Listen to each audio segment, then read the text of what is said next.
sábado. Modo sábado. Modo sábado. Modo sábado. Modo sábado. Modo sábado. Juan Pablo Tramesani y Macarena Garrone toman aire y exhalan. Modo sábado, de 20 a 23.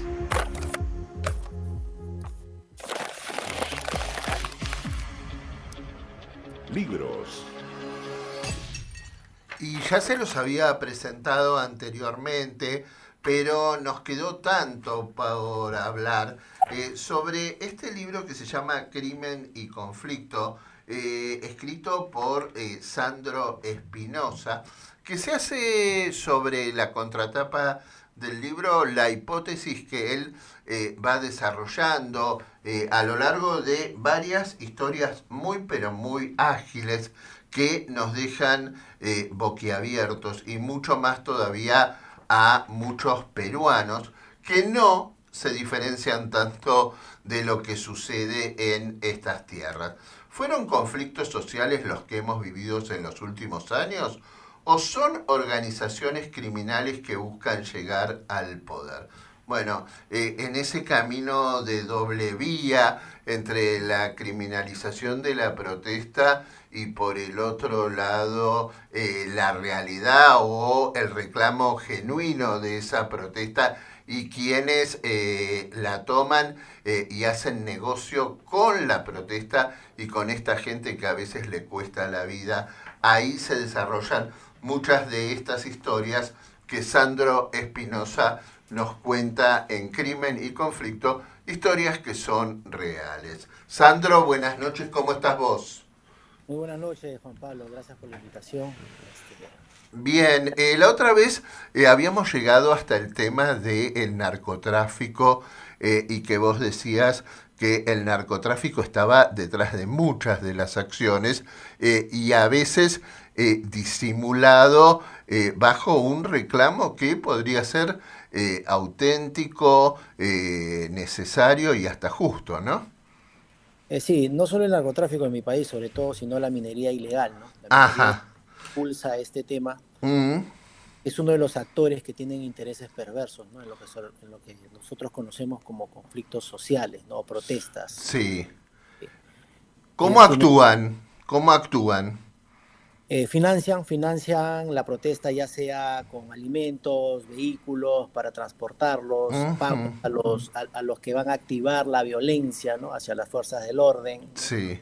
Remuneración diaria, eh, ¿y por qué lo hacen? ¿No? Porque ellos también en ese caos pueden operar de manera clandestina, pueden operar de manera ilegal, ¿no? Mientras la fuerza del orden y todo el Estado de Derecho está ocupado tratando de solucionar el conflicto social, ellos siguen operando, ¿no? Ajá. A veces con la misma connivencia de quienes están en el poder, ¿no? Sí, muchas veces también políticos, vamos a decirlo, apoyan este tema, generan el escenario político, social, para, vamos a decirlo, incrementar el caos, incrementar el miedo, la preocupación por parte del Estado. Además, hay algo que aparecen en algunos de los reclamos y de las historias que vos contás, que me parece que en Perú se da con mayor frecuencia muertos en las protestas, en los reclamos y golpes de Estado, ¿no? Sí, lo que ha venido sucediendo en los últimos años en Perú, aproximadamente hace 15, 20 años, los conflictos no han sido pues un reclamo espontáneo, ¿no? Mm. Original del pueblo, sino que ha habido todo un aparato detrás que ha financiado, organizado, estructurado estos conflictos. Ajá. Y dentro de la estrategia que han organizado es que existan muertos para desestabilizar el Estado de Derecho y a partir de ahí hacerse un espacio en el tema político y por ahí, por ese camino, por ese espacio llegar al poder, ¿no? Y para después instaurar un régimen de ideología comunista socialista, ¿no? Como ya lo habíamos comentado, Sí. el régimen comunista socialista pues es un régimen que busca la igualdad, pero la igualdad de que todos sean pobres, ¿no? Claro, El sí, sí, no es la superación, sino de alguna manera el conflicto permanente como el modo de obtención del poder.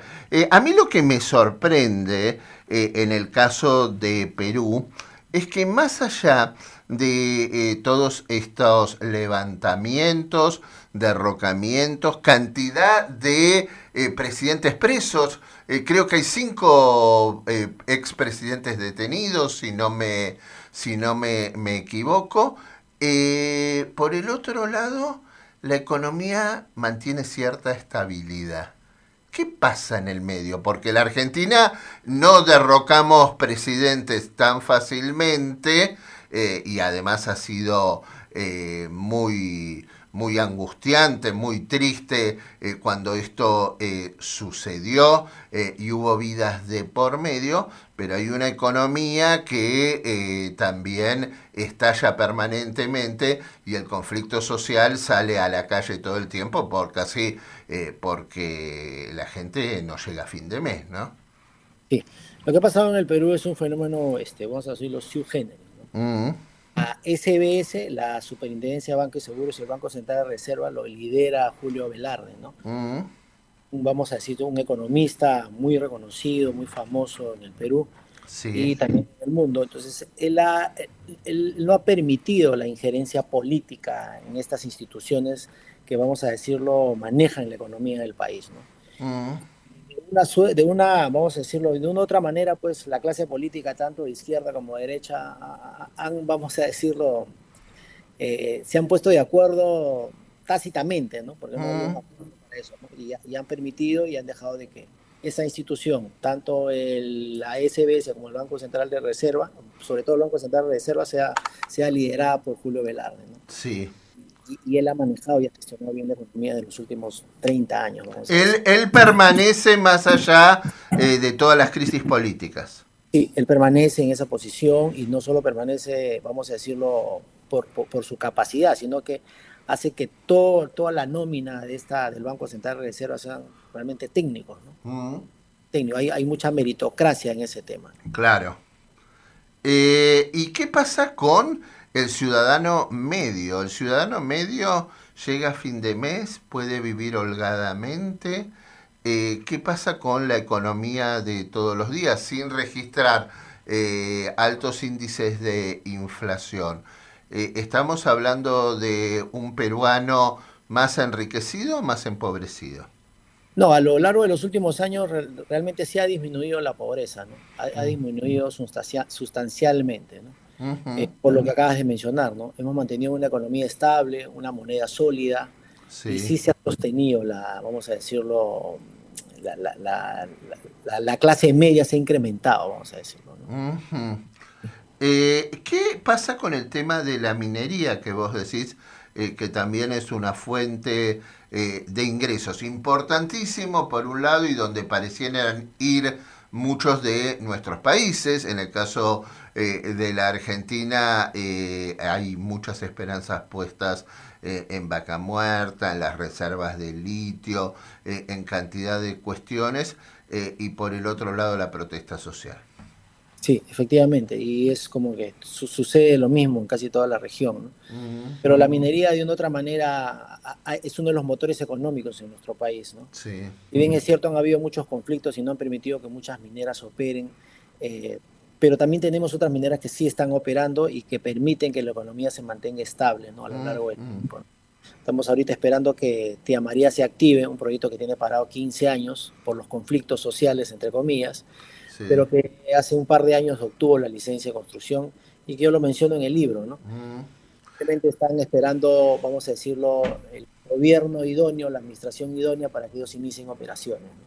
Ahora, ¿qué pasa también con el tema de la minería? Porque acá en la Argentina uno de los hechos que ocurren es que si bien la minería suele pagar muy buenos salarios, por el otro lado no es cuidadosa del medio ambiente y muchas veces muy riesgosa para la salud de quienes trabajan allí. Sí, efectivamente, ¿no? Hay de todo, ¿no? Como en todos lados. Hay mineras que no son socialmente responsables, y Mm, tampoco no son responsables con el medio ambiente, ¿no? sí. Pero en el Perú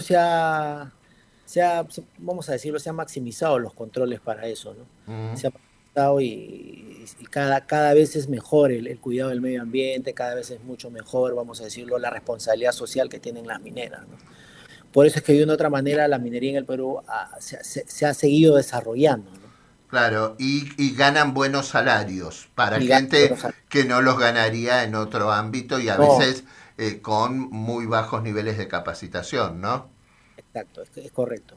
Ujú, Mejora la calidad de vida de los trabajadores, mejora la calidad de vida de la localidad aledaña a la concesión minera, ¿no? ujú. Y un gran desarrollo en los pueblos mineros, ¿no?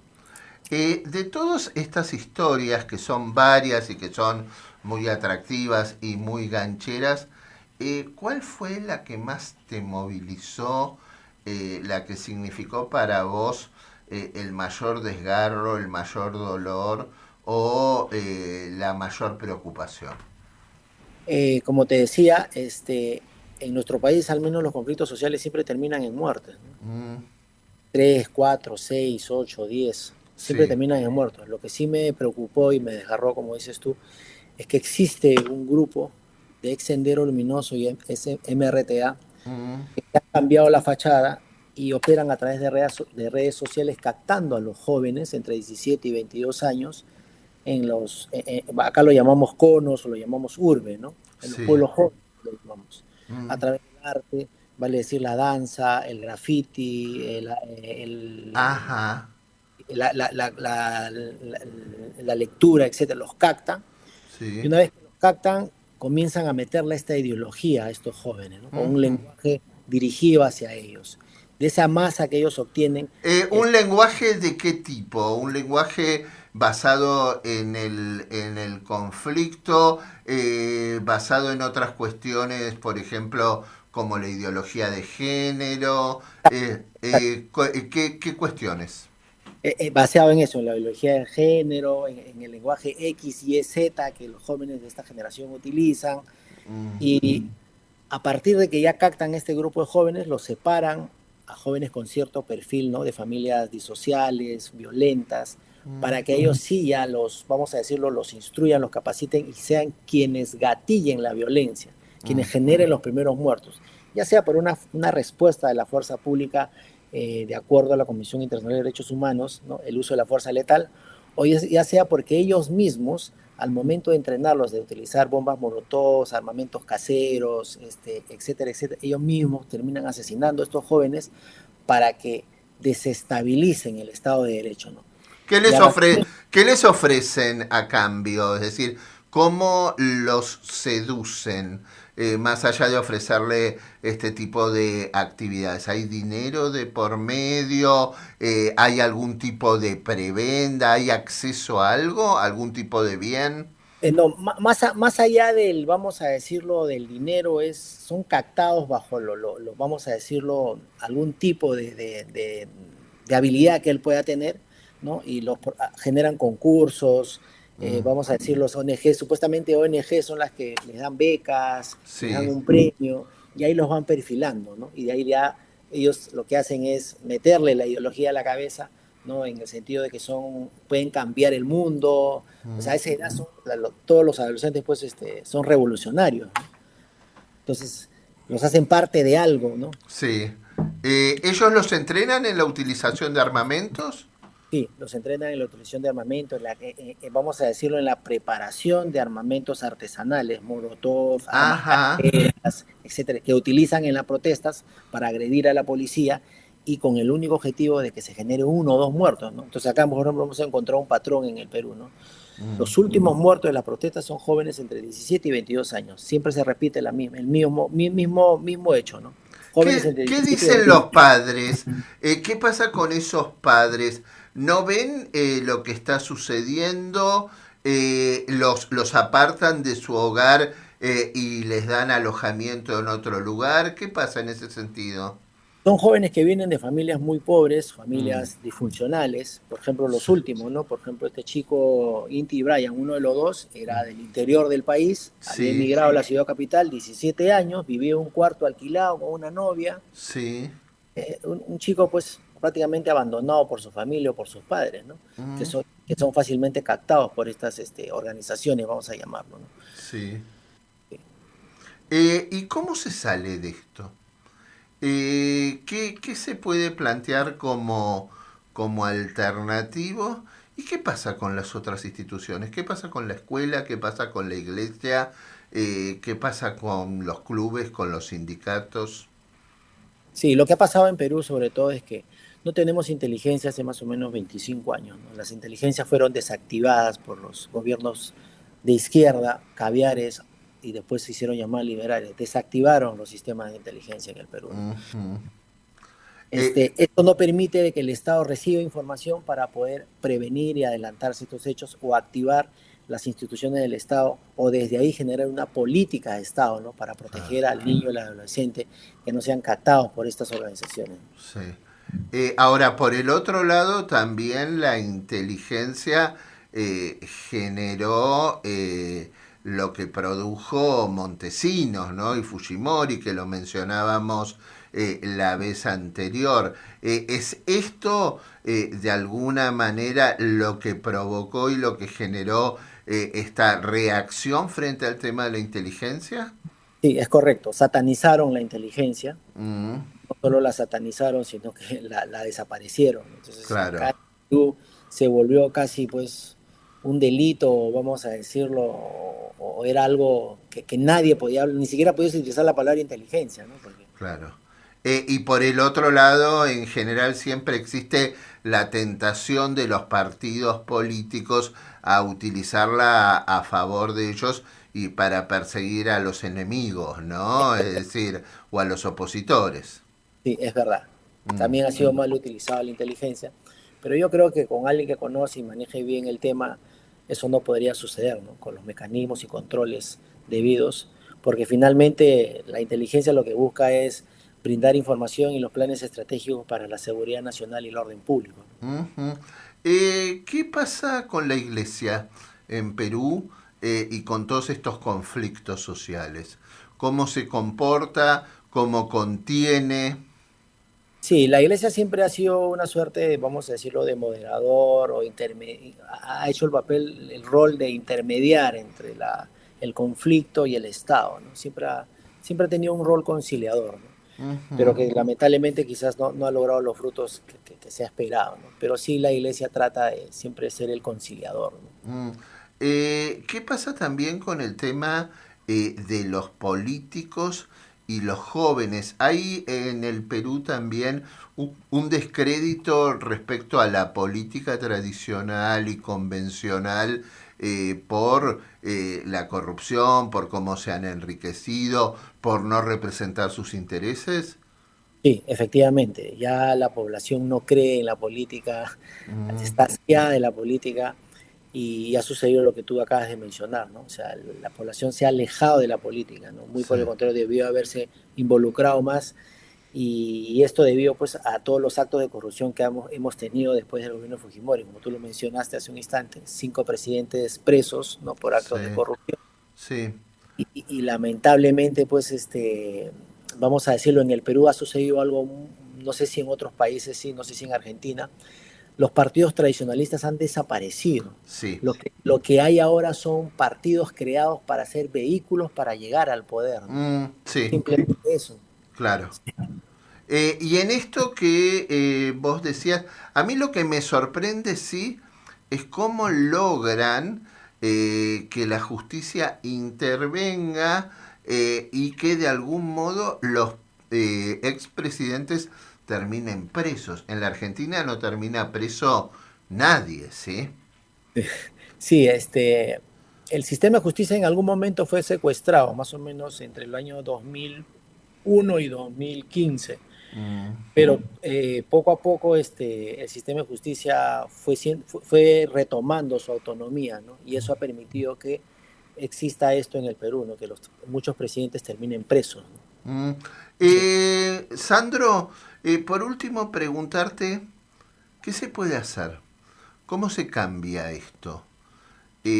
¿Cómo de alguna manera se genera esperanza y no tanto conflicto? Sí, es importante en todo el país de Estado de Derecho tener una Policía Nacional empoderada, Mm, ¿no? Respetable, con autoridad de hacer cumplir la ley. ¿Están activado. capacitados en tu país?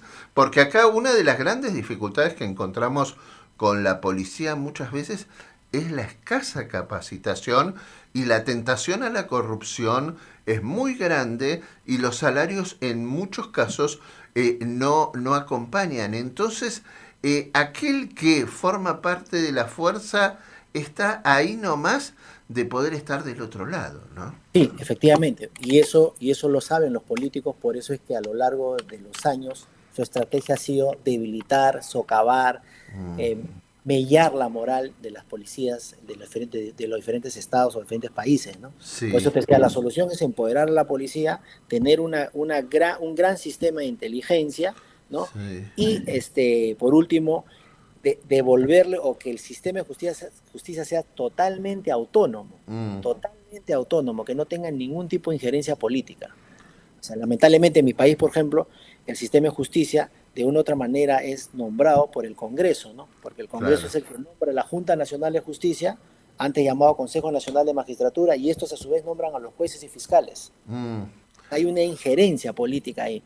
Lo que se debería buscar es que sean autónomos, ¿no? sí. O sea, que no dependan de un nombramiento de la clase política, ¿no? Para que el sistema de justicia pueda operar de manera autónoma, ¿no? Y por el otro lado, no estamos tan lejos, ¿no? Unos países de otros, porque se llaman de distinta manera a los países, pero los conflictos no parecieran ser tan distintos ni tan distantes, ¿no? Porque esto que vos planteás de pronto, nos preguntamos cómo vive este juez de esta manera, porque si bien gana un buen salario, no podría vivir de este modo. Y ese juez también es temeroso, porque cuando cambia el signo político, teme quedar fuera del sistema judicial, ¿no? Correcto. Por eso te decía, deben ser muy autónomos, totalmente autónomos. Ujú. ¿Notás, tenés esperanza a pesar de todo, Sandro? Sí, por Mm, supuesto. La mm. esperanza es lo último que se pierde, ¿no? ¿Por qué escribiste el libro?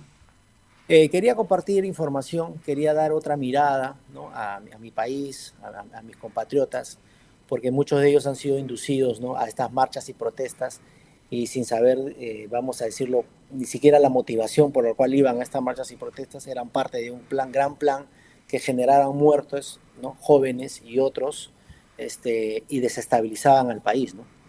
Vos decís están siendo usados por alguien y no saben por quién, Exacto. y muchas veces lo que les plantean que están defendiendo no lo están defendiendo, ¿no? Exacto, exacto, fue correcto. Entonces, lo único que buscan es generarse un espacio político para llegar al poder, ¿no? Y ahí convergen otros intereses perversos que suman y apoyan a todo este aparato, ¿no? ¿Este libro lo presentás en Perú esta semana? Sí, lo he presentado en la Feria Internacional del Libro, Mm, tenía una acogida, no sí. pensamos que tanto, porque ha sido disruptivo. Ujú. Y, La Feria Internacional del Libro se llevó a cabo en Lima, ¿cuándo? toda esta semana, termina mañana, y ha Sí, sido y toda esta semana del 1 de agosto hasta el día de mañana, 6 de agosto, sí. este, eh, se ha llevado la Feria Internacional del Libro, ¿no? Y en Perú, pues lo tenemos en las principales librerías acá en el Perú, ¿no? Bien, y ahora vas por... Ahora voy por un segundo libro que ya lo terminé, que es la Mm. evolución de la criminalidad y la delincuencia en mi país, ¿no? En el Perú. Bien, el libro del que estamos hablando se llama... Crimen y conflicto. ¿Y vos te llamás? Sandro Espinosa Flores. Gracias, Sandro, por pasar esta noche y por ayudarnos a pensar estos temas que hacen a la región, ¿no? Gracias. Y sobre todo de un país tan querido, porque si hay alguien que se ha portado bien con la Argentina y que tenemos muchas cosas en común, es con los peruanos.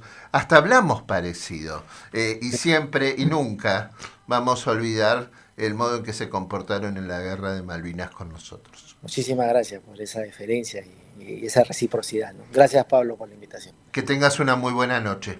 Gracias, Eh, gracias. eh,